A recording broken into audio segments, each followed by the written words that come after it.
Hello and welcome. I am so glad you've joined me today. A very special welcome to you wherever you are in your journey. Welcome to your body in all its strengths and challenges. Welcome to every part of you, all of your emotions, and the rich complexity of who you are.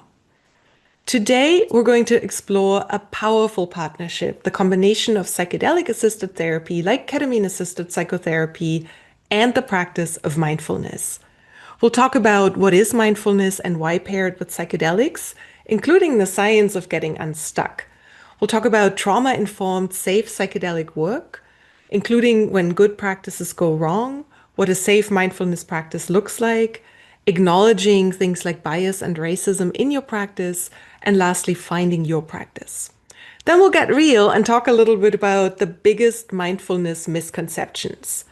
And then we'll build your mindfulness toolkit, foundational practices for your journey, including finding an anchor, working with thoughts, working with emotions, working with your breath.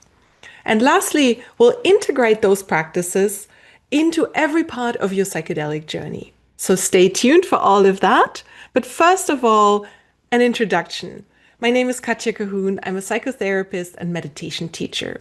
The practices we'll explore today are rooted in ancient Buddhist wisdom brought to the West by courageous Asian and Asian American teachers who often shared this knowledge at great personal risk.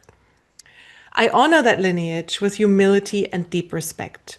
My practice and what I teach today is rooted in insight meditation, also known as Vipassana. And that's a tradition that emphasizes direct, embodied awareness of the present moment experience.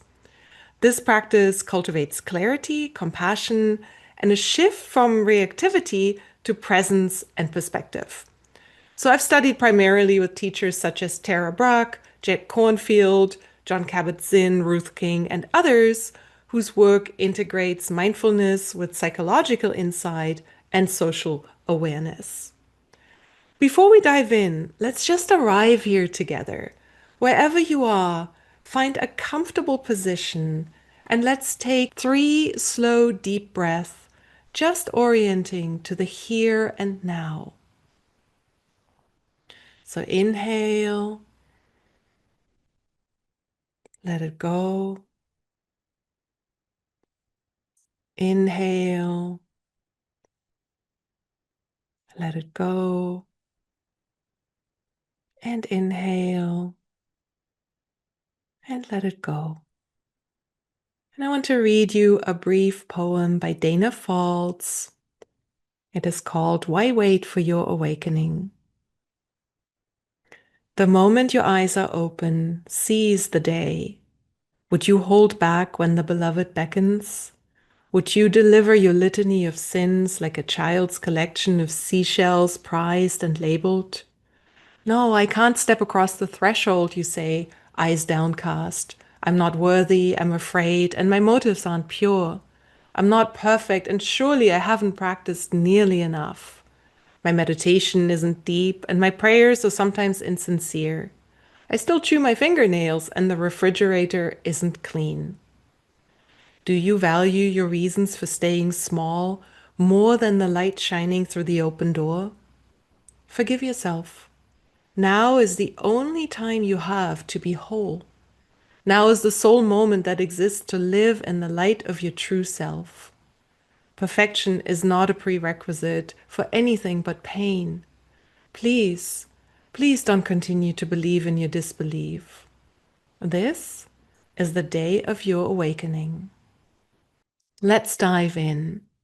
The why. What is mindfulness and why pair it with psychedelics? You've probably heard the word mindfulness, right? And you might even have an understanding, but it can still feel a bit vague. So let's break it down with a few simple and clear definitions. The pioneering teacher, John Kabat-Zinn, defines it as paying attention in a particular way, on purpose, in the present moment, and non-judgmentally. So let's look at these parts on purpose.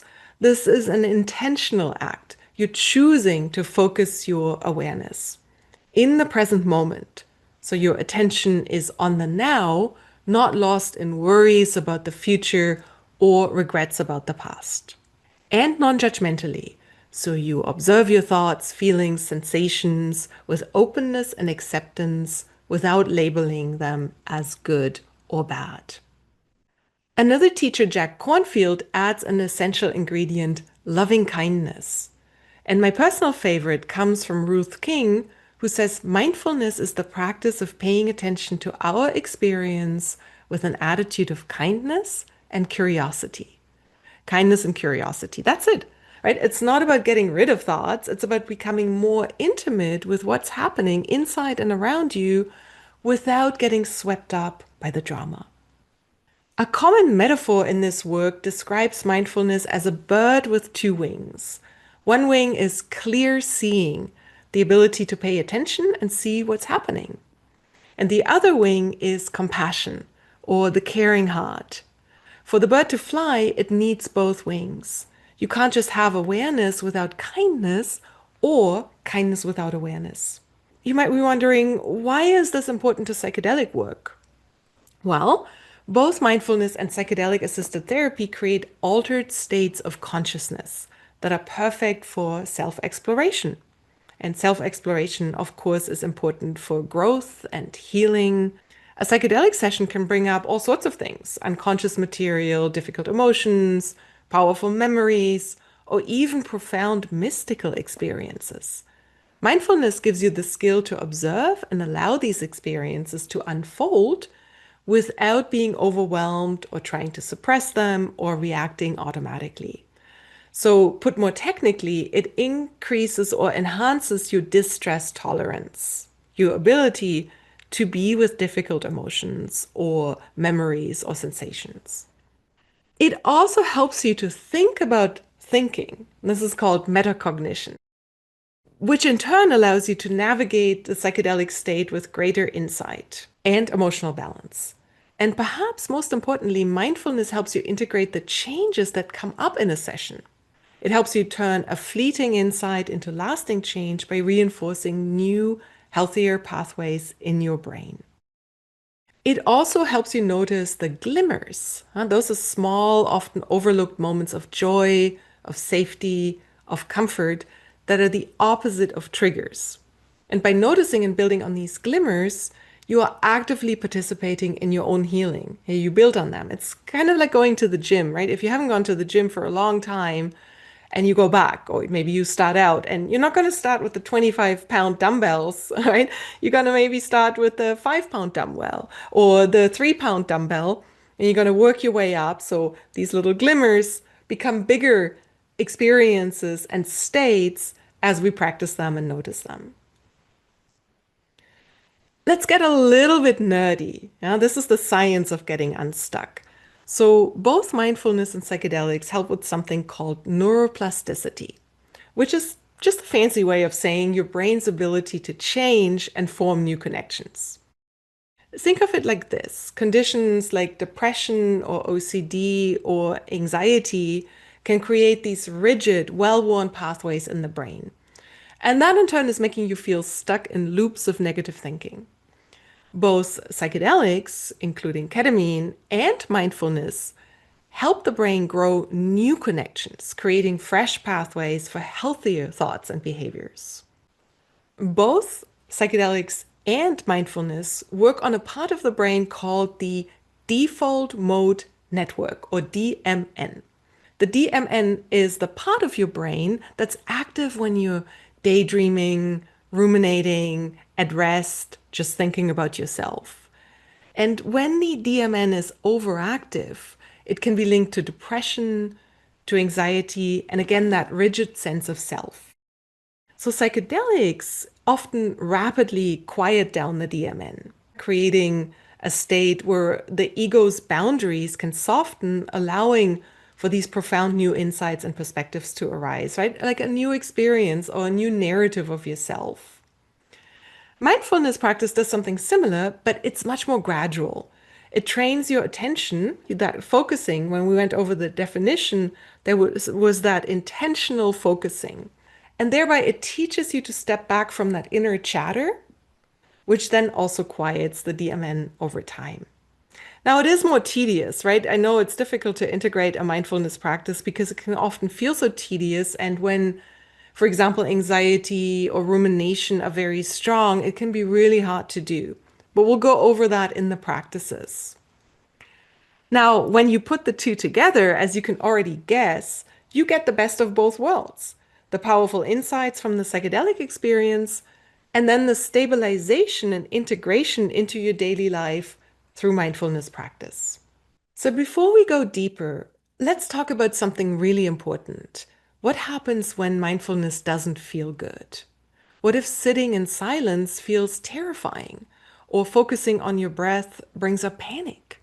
And how can a practice rooted in ancient wisdom meet the real world challenges of trauma, racism, discrimination, and so on? So let's talk about trauma-informed safe psychedelic work.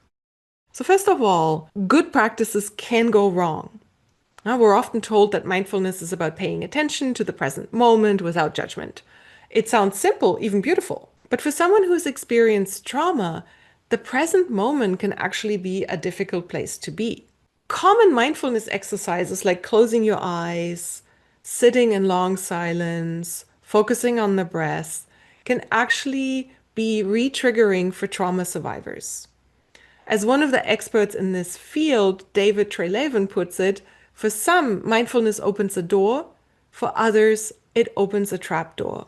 So why can mindfulness open a trapdoor for some people? It's because trauma changes how our nervous system works. It can shrink what psychologists call the window of tolerance, that ideal zone where we feel resourced and grounded to handle our emotions safely. Difficult emotions, pleasant emotions, all of them. When we're pushed outside this window, we can fly into hyper arousal, feeling anxious, panicked, overwhelmed, angry, frustrated, irritated. Or we can fall into hypoarousal, feeling numb, dissociated, disconnected, frozen. A standard mindfulness class or practice that encourages you to push through difficult sensations can accidentally shove you right out of that window, which isn't healing, it's harmful. So here is the very first principle: don't push through. We'll talk more about that. What does a safe mindfulness practice look like? The author I just mentioned, David Treleaven, has 5 key principles for a trauma-sensitive mindfulness practice, and I think they're good for any mindfulness practice.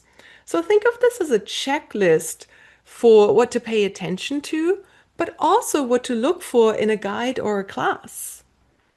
First, staying in your window of tolerance. A good guide will watch for signs that you're becoming overwhelmed or shutting down and will never ask you to just push through. Resource yourself, do something different if a particular practice is challenging. This brings us to our next principle, flexible focus. Instead of forcing you to keep your attention on one thing like the breath, a trauma-informed practice will allow you to shift your focus strategically.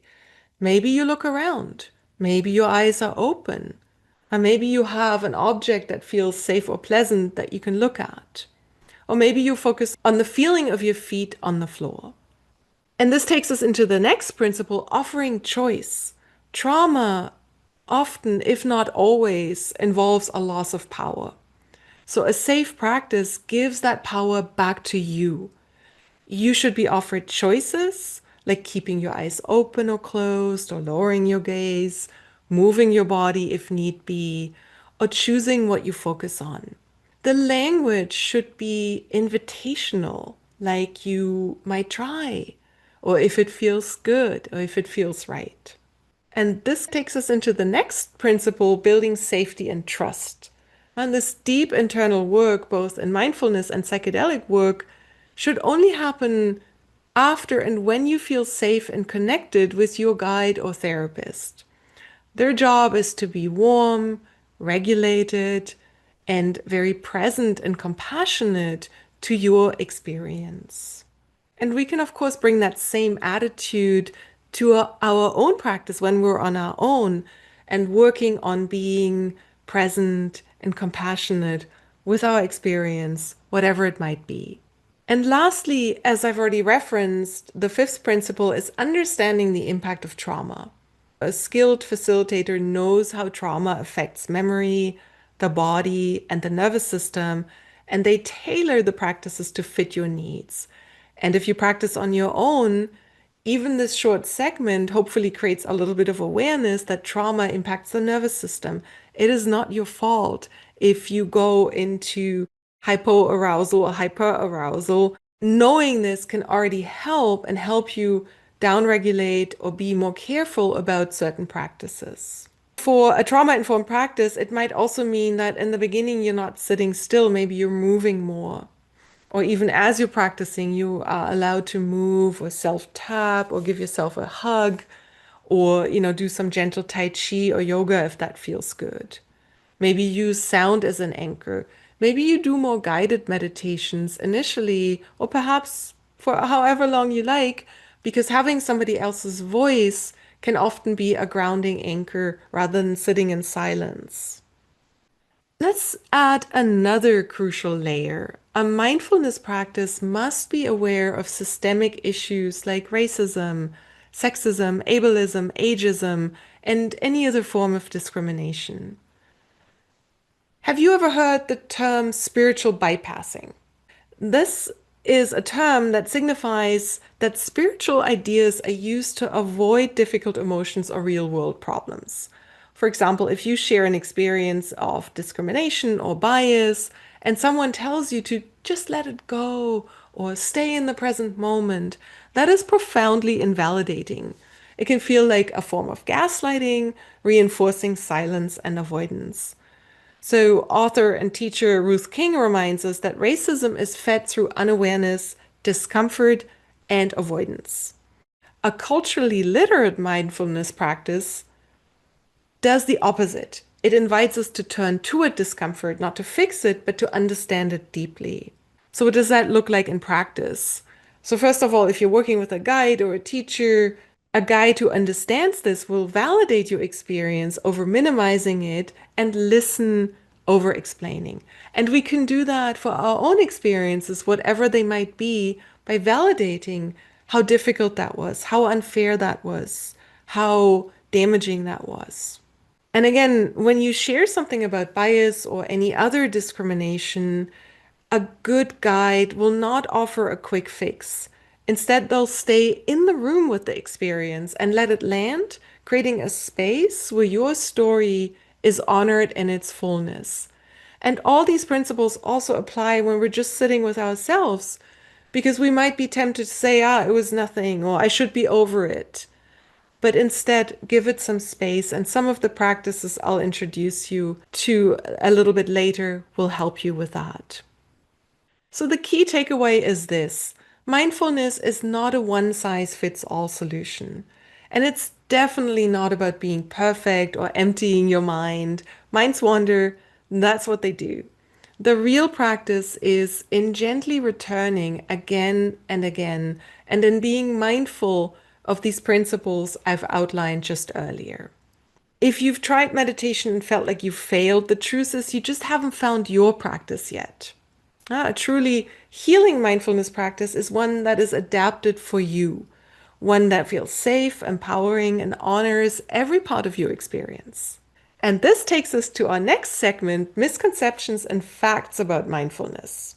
For me, these have been so helpful because when I began, I had a lot of those misconceptions. And through my training, I learned a different perspective. And that's really been helpful in sustaining my practice, which isn't always easy. My mind wanders all the time. There are meditations that I do where I feel I have to bring myself back 100 times. It does get easier and it does get better. Let's clear up a few common myths that might be holding you back. Myth number one: mindfulness is a quick fix for bad moods. The reality? Mindfulness actually helps us meet life as it is with compassion. The bird with the two wings. A traditional teaching says pain is inevitable, but suffering is optional. So mindfulness helps you stay present with the pain of living. We all experience loss or disappointment, but we don't need to add the extra layer of suffering that comes from how we respond to it. That could be resistance, that could be anger, that could be denial. Myth number two: mindfulness isn't practical for real life. In reality, it is actually intensely practical. The psychiatrist and Holocaust survivor Viktor Frankl has said between stimulus and response, there is a space. In that space is our power to choose our response. Mindfulness helps grow that space. It gives you a pause button, so to speak, so you can have more choice in how you respond to life's challenges instead of just reacting. Myth number three, I have to do it perfectly for it to work. I've said this before, minds wander. That's what minds do, right? Even for experienced meditation teachers. The practice is not about achieving perfection. The practice is returning your attention again and again with kindness and compassion. A moment of mindfulness is a moment of freedom, and you can start over in any moment. Myth number four, mindfulness is just a mental practice. In reality, mindfulness is actually deeply embodied. Often, experiences like trauma, depression, or anxiety can make us feel disconnected from our bodies. And healing from that involves a safe and gradual return to our physical selves. Mindfulness is an invitation to become friends with our body. Myth number five, I've tried meditation and it's not for me. In reality, if you have struggled with traditional sitting meditation, you are not failing and you are not alone. You simply haven't found your practice yet. There are countless ways to be mindful: walking, movement, journaling, even just doing daily tasks with full presence. John Kabat-Zinn has this beautiful saying, if you have to rush, rush mindfully. And I really believe that there is a practice of mindfulness for everyone. Okay, we've talked enough about theory and what it is and what it isn't. Let's really dive into the practice. I'm going to guide you through a few simple foundational exercises. These are tools you can use in preparation for your psychedelic sessions, as an anchor during a session if you need one, and to support your integration afterward. So the first practice is finding your anchor. Your anchor is a steady, reliable point in your body that you can return to during your psychedelic therapy session, especially if you feel intense emotions, discomfort, or uncertainty. Your anchor brings you back to the present moment, signals safety to your nervous system, and helps you feel grounded. So I invite you to get comfortable. You're welcome to sit or recline or lie down in any position that feels supportive.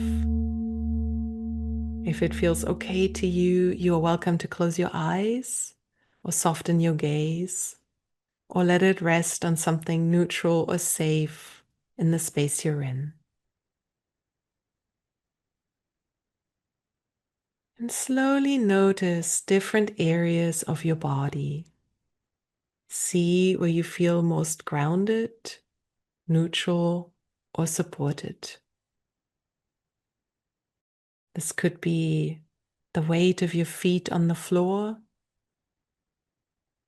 This could be your hands resting on your belly or chest. This could be any part of your body, including a foot, a toe, a hand, a finger, that feels neutral or perhaps even comfortable.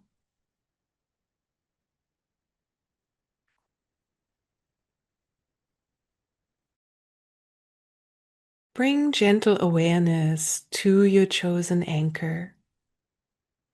Notice the sensations that are associated with that anchor. Warmth or coolness, rhythm or stillness. Or perhaps there is a pleasant absence of sensation and just the knowing that this is your anchor and your attention is there.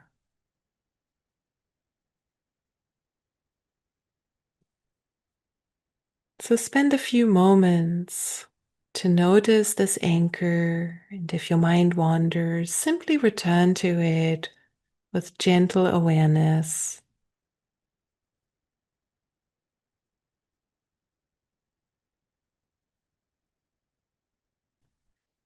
And imagine this anchor as your home base during your psychedelic journey.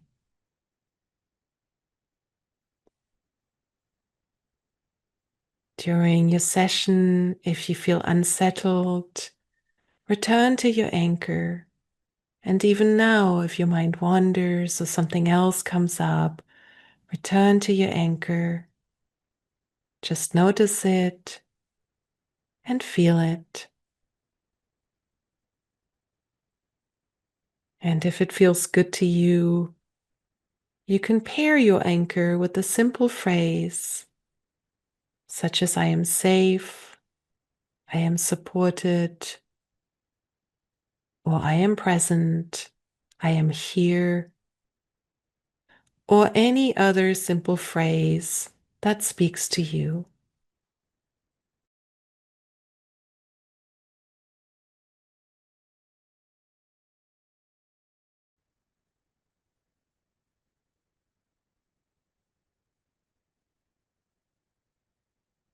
And gently return to the space here. If your eyes were closed, open them. If it feels good, you can stretch a little bit, just move a little bit.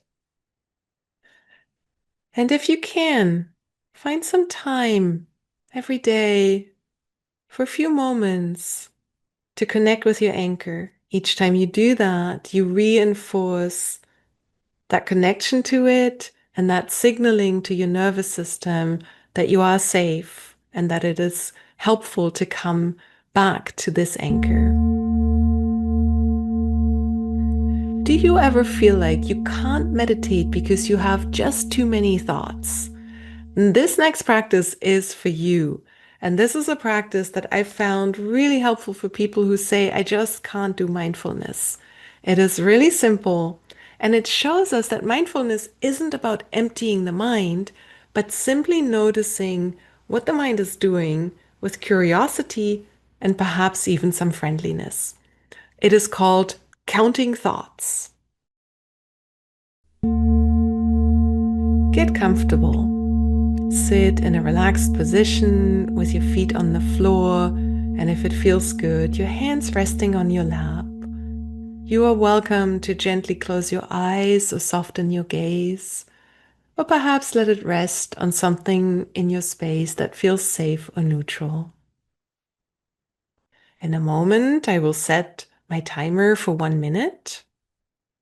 And during that minute, each time you notice a new thought, count it silently in your mind. 1, 2, 3. Thoughts may be words, images, memories, or even sensations that trigger mental chatter. It's okay if you lose track. Just start again from 1. And there isn't a right or wrong number. This isn't about having few or many thoughts. The goal is to simply notice them as they come and go and count them to the best of your ability. I'm going to start the timer now, and I'll play a little chime when you're done.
Welcome back. Let's just reflect for a moment. How many thoughts did you notice? And again, this isn't about a right or wrong number. It's just noticing, oh, they were a lot more than I thought, or maybe a lot less. Did they come quickly or slowly? And did the pacing change over the course of a minute? And simply, how did it feel to observe your thinking? This is a practice you can do as often as you like. Perhaps over time, you extend the time a little bit for a couple of minutes, for example. But what it does basically is build awareness of the mind's activity, reduces pressure to clear the mind, creates curiosity instead of judgment about your thinking, and it's really quite approachable, I think. So, what you just did was mindfulness. You were present and counting your thoughts, and if you lost the count, you hopefully came back or remembered to come back after a moment.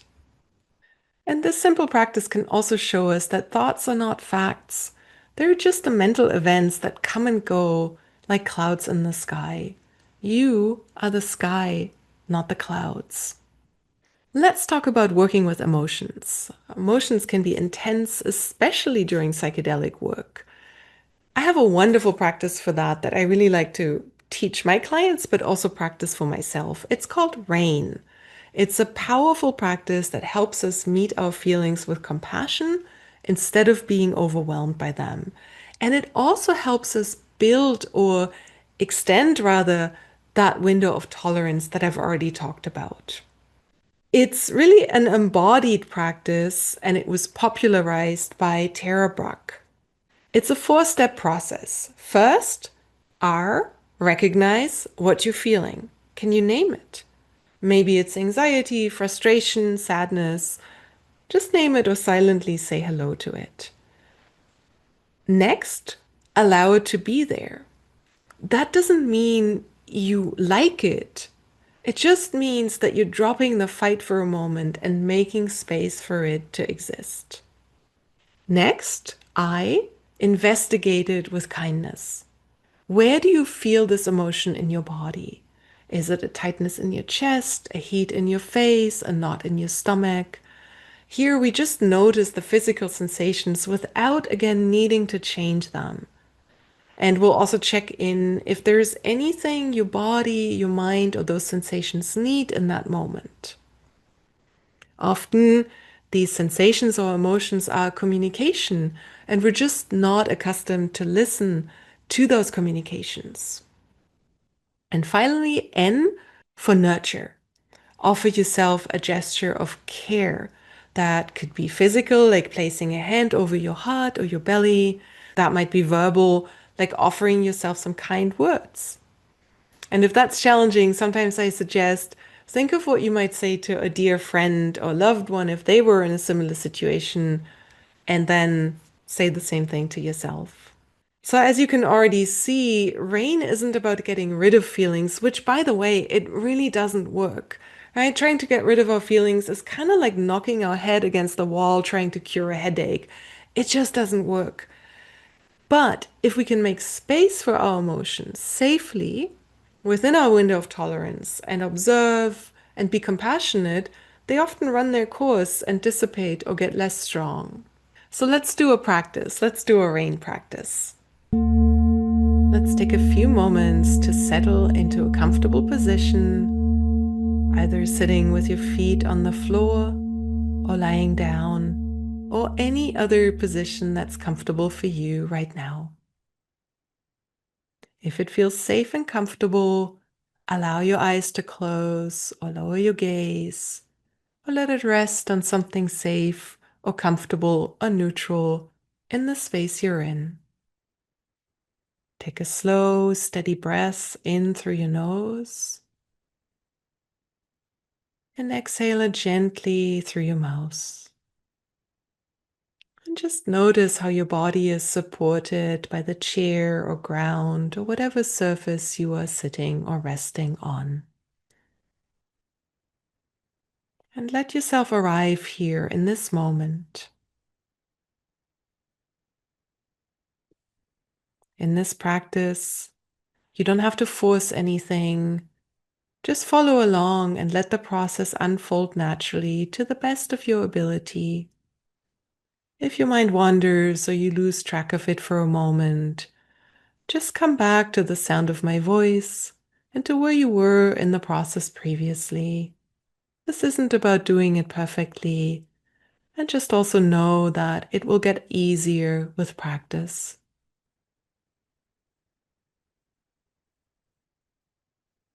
Begin by turning your attention inward. Gently scan your inner experience and notice what's present for you right now. It might be a clear emotion like sadness,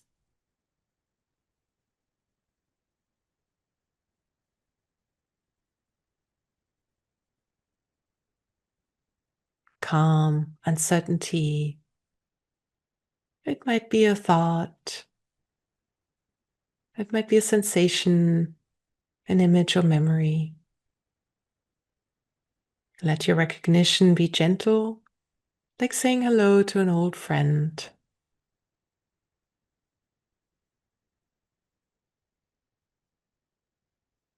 Now see if you can allow this experience to be here just as it is. Allowing doesn't mean you like it or want it to stay. It simply means you're making space for it to be part of your present moment.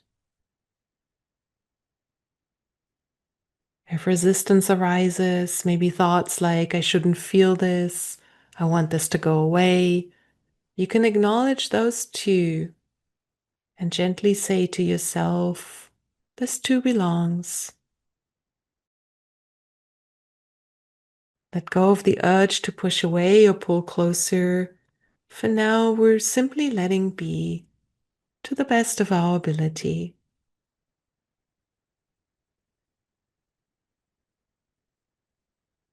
Next, let's bring a curious, kind attention to this experience. Where are you feeling it in your body?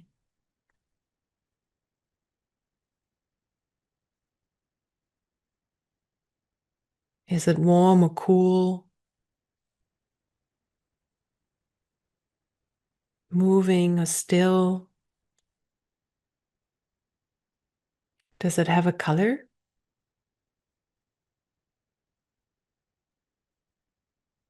a shape, a texture? Is it changing as you are paying attention? Stay as open as you can to whatever you notice, even if it changes or nothing comes. And if your mind wanders, gently come back to the sensation and to the sound of my voice. You can also ask, what is this feeling needing most right now? Perhaps it is safety, rest, reassurance, understanding, or simply to be seen.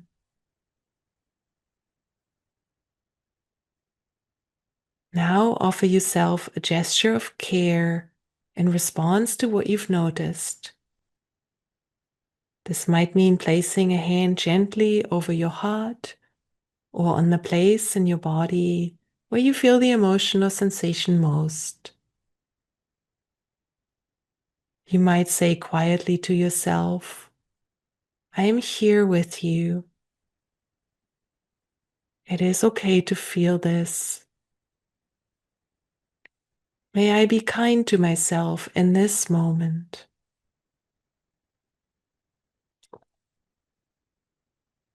Let the words and gestures come from a place of sincerity.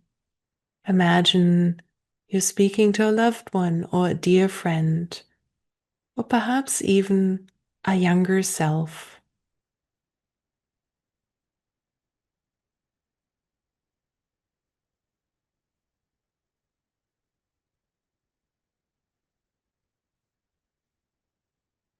As we move toward ending this brief practice, take a slow, deep breath in and exhale it fully. You can sigh it out if that feels good. Notice how you feel now without judgment. Perhaps something has shifted. Perhaps it feels much the same. Either way, you can acknowledge yourself for showing up and practicing. And when you're ready, if your eyes were closed or lowered, gently open your eyes or lift your gaze. Perhaps stretch a little bit or roll your head or shoulders. And bring this sense of presence and care with you into the rest of your day. And as our last practice, I want to introduce you to a breath practice. Now, I know I've mentioned before that breathing can be activating for people with trauma. It can bring a sense of suffocation or feel just activating and difficult or unpleasant. If you already know this about yourself, please skip this practice. And if you go ahead with this practice and you find while we're doing it that you find yourself feeling uncomfortable or activated or distressed, please stop and skip ahead to the next segment of this brief training. And as we begin, remember this practice can be used in any phase of your psychedelic therapy or session. Before, to ground yourself and help you arrive and settle. During, if you need grounding or returning to a sense of presence. And after a session, to help integrate your experience. Find a comfortable position, feet grounded, body supported, perhaps lying down if that feels good. If it feels safe and comfortable, allow your eyes to close or soften your gaze. Let's start by arriving here in this moment, exactly as you are. Take a slow, deep breath in through the nose. And gently exhale through the mouth. Feel your body supported by the ground or chair or surface beneath you. And we will begin with a simple breath technique called box breathing, sometimes called square breathing. And this is a technique that can help settle the nervous system, create a sense of stability, and give you a reliable anchor to return to during your psychedelic session, or really at any point in your life if things feel intense or overwhelming. For this practice, imagine drawing the four sides of a square in your mind as you breathe. You can also count as you breathe. So we'll breathe in for a count of 4, hold for a count of 4, breathe out for a count of 4, hold again for a count of 4, and then return. So take a breath in, let all the air go. Let's begin. Inhale, 1, 2, 3, 4. Hold, 1, 2, 3, 4. Exhale, 1, 2, 3, 4.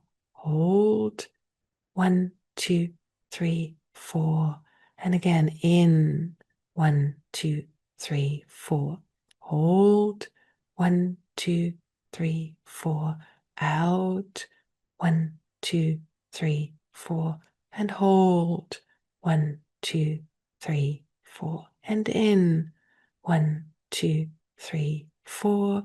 And hold, 1, 2, 3, 4. And out, 1, 2, 3, 4. Do a couple of rounds on your own with your own counting, finding a rhythm that feels steady and safe.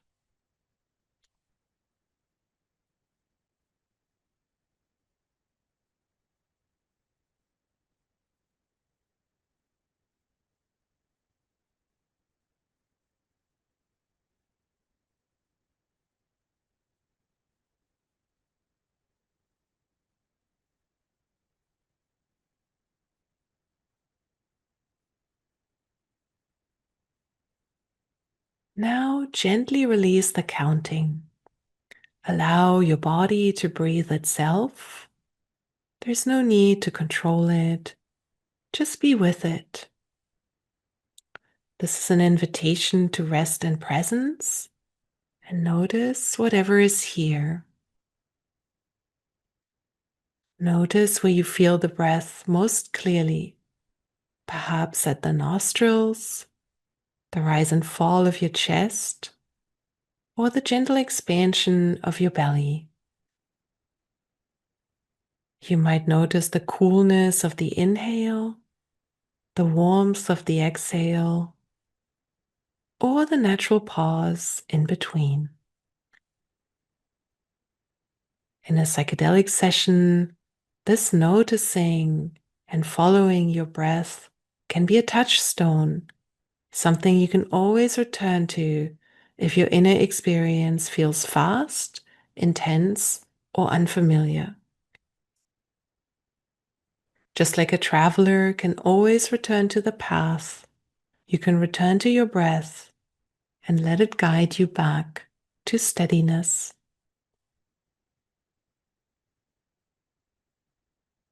And in closing, begin to deepen your breath slightly. Notice the sensations of the space you're in, the support of the chair or ground or surface beneath you, the air on your skin, the temperature in the space. You might notice what has shifted for you or what insights are present now. When you are ready, gently open your eyes or lift your gaze or return to the screen here. Again, you're welcome to move if that feels good in returning. And carry with you a sense of grounded presence. So, how do we integrate this now that we've done the practices and we understand the theory a little bit better? So, your healing journey doesn't just happen during the psychedelic session when you're actually ingesting something. It really begins or began the moment you decided to seek help or to reach out or to explore this. And it continues long after in your daily life. Integration sometimes happens for months or sometimes years.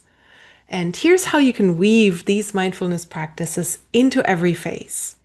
In preparation, before your session, you can use these practices to build your inner resources or your toolkit, as I sometimes say.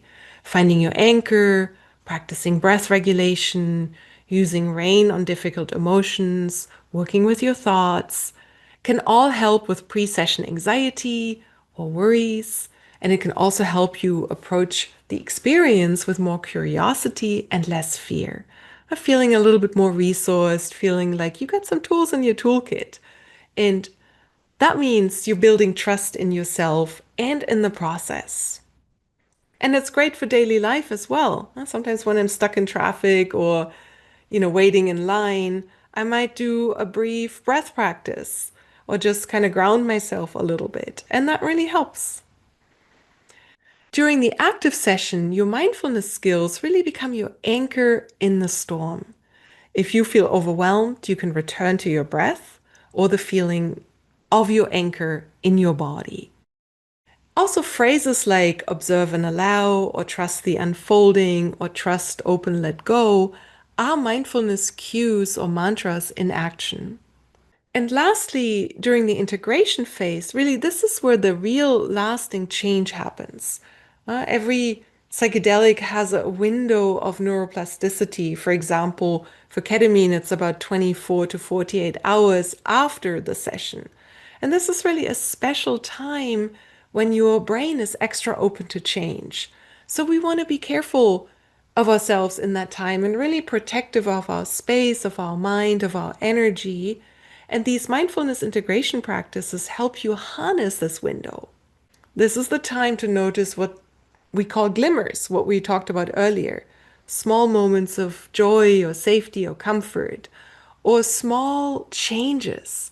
I worked with a client once who said, you know what? I said no where I would have said yes. And it seemed like such a small thing, but for that client, this was really important because saying no was a challenge for them. It's also a time for savoring, the practice of intentionally lingering with a pleasant experience to help it sink in more deeply. And we'll do a savoring practice in a moment where we savor a glimmer. Of course, you can also use rain to process difficult emotions or beliefs or sensations that came up. You can also do journaling. Journaling is really amazing. You can do any kind of journaling, whatever speaks to you. If you like structure, you could do the 5 minute journal. This is a beautiful little book that has some inspiring quote for every day, and then a practice of about 2.5 minutes in the morning and a practice of 2.5 minutes in the evening. This is great for someone who needs structure, who likes the accountability that comes with that. You could just free flow write, or you could do something called morning pages. This was created by Julia Cameron, who's written an amazing book, The Artist's Way. And this is a really an amazing and eye-opening practice that you do over a certain period of time where you write several pages by hand first thing in the morning, not for an audience, and don't reread it immediately. I have some instructions here that you can maybe screenshot and I'll post them in the session notes as well. This is probably one of my favorite tools. Now, let's do a little savoring practice. And this is really something you can do after the psychedelic session, but also anytime something good in your life happens or something pleasant happens, by savoring it, we actually make it stronger and we anchor it more strongly in our mind. Find a comfortable position, and if it feels good, gently close your eyes. You can also lower your gaze or maybe let it rest on something safe or neutral in the space you're in. And I invite you to bring to mind a pleasant moment. It could be from a recent psychedelic session or really any moment from your life where you felt some pleasant sensations or emotions. There is no right or wrong choice. Don't overthink it either. Let a moment come to you and then go with it.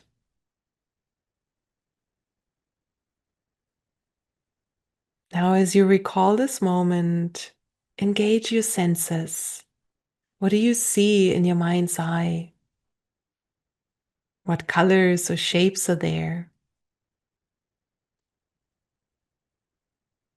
And what do you hear? Bring back the sounds connected with that experience, if there were sounds. Perhaps there is a taste or a scent associated with that, and bring that back as well.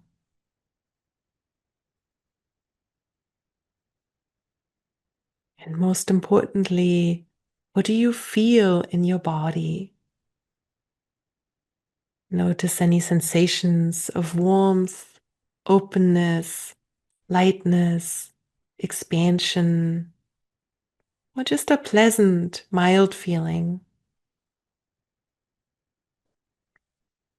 Notice where you feel that in your body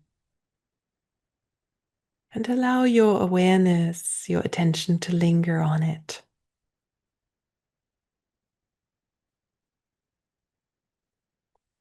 Bring some gentle curiosity to this re-entering of this memory and allow yourself to stay with the feeling. Breathe into it as if you're giving it space to expand and fill your body.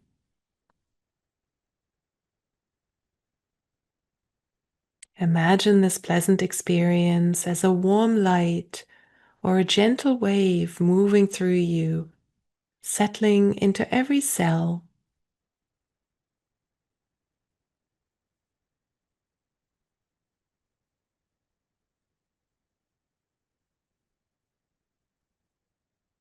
And finally, as we close, Take one more slow breath, exhale it slowly, and simply rest with this pleasant feeling.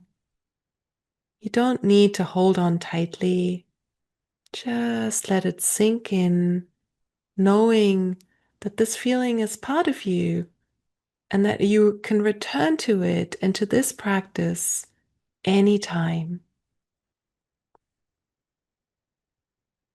And when you're ready, gently bring your awareness back to the room.